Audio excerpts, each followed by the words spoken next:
Hi there, this is Rachel from the Chinese Thai in London. This is the Chinese Thai in London, and I'm having a terrible day with technology. First of all, Happy New Year. Welcome to the Chinese Thai 11-day store cupboard challenge. And if you've seen me do this video before, I did just try. First of all, today I haven't been able to live stream from my laptop. Then I couldn't sort out the phone, then it sort of went dead in the middle of me talking, and I know I've got issues sorting out with lighting and all sorts of things. But anyway, this is day one.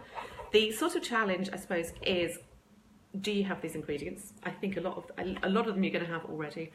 The challenge also is, do you know what you're doing with the ingredients and are you using them? Perhaps there might be tips here, I hope, to use things in a way that perhaps you haven't before, and to just understand a little bit more about the ingredients.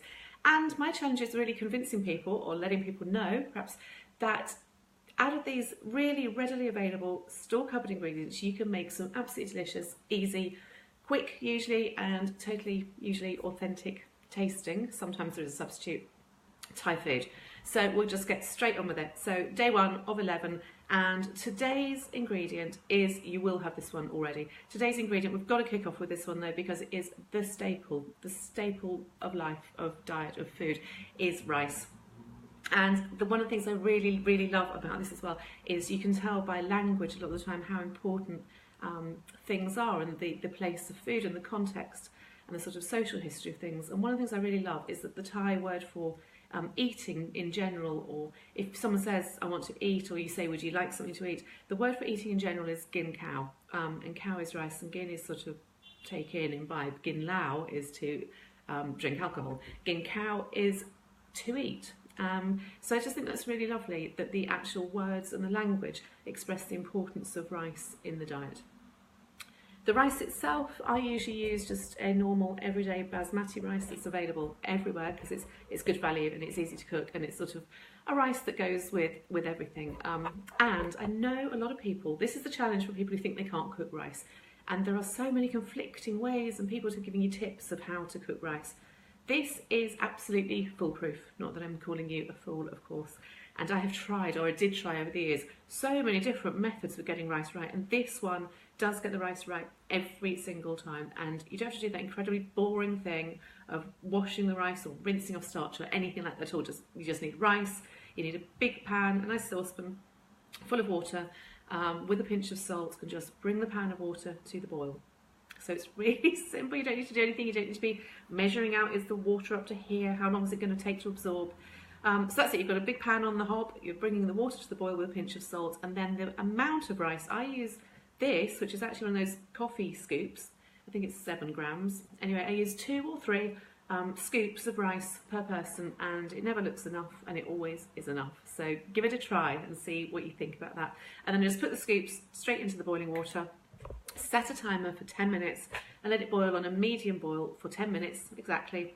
And then this is the bit where what makes the rice really perfect, I think, is you get the pan and your sieve, and then you just, when you strain it, quite quickly leave a bit of the boiling water in the bottom of the pan, and then immediately clap a lid on top. If you haven't got a lid, put some foil over it. So it's quite a quick movement where you've got over the sink, where you've got the sieve, the pan, tip the rice, leave a little bit, put it back on, put the sieve on, put the lid on top, and then leave it for another 10 minutes, and it will just sort of steam with that last little bit of water through the bottom, and the rice comes out perfect every time for me. So, and for everyone who's tried this method, I have to say. So give it a go, that's the challenge. If you think you can't cook rice, do please give it another go. The other thing about rice is that it's much easier to digest than wheat, and a Thai way of eating is just naturally low in wheat. So as well as rice, we've got the lovely rice noodles, which again, it's quite hard sometimes to get the fresh ones because you might need a Thai Asian supermarket.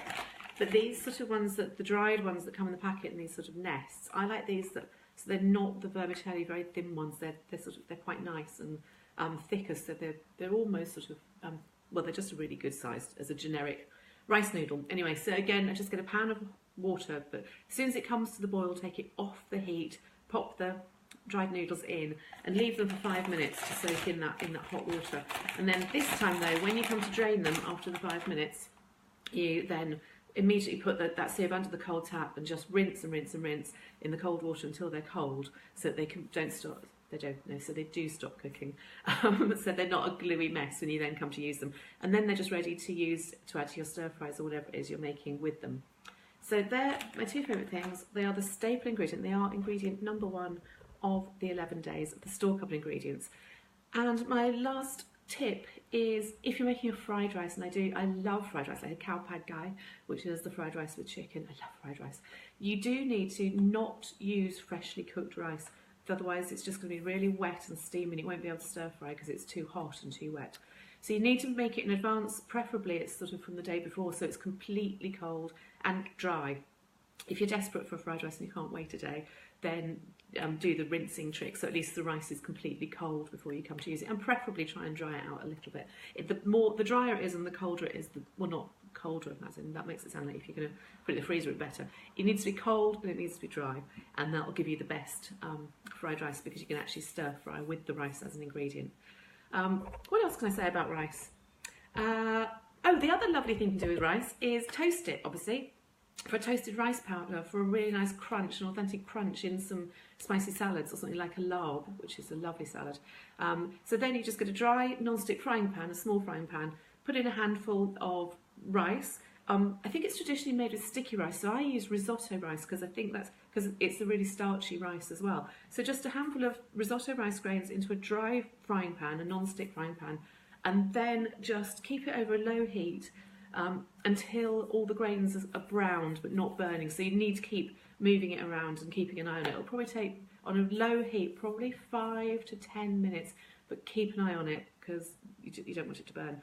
It's when they're done, take it off the heat, and probably when they're cool, either use a coffee grinder or a spice grinder or a pestle and mortar or a hammer and put them inside a plastic bag or something and grind them, or pulp.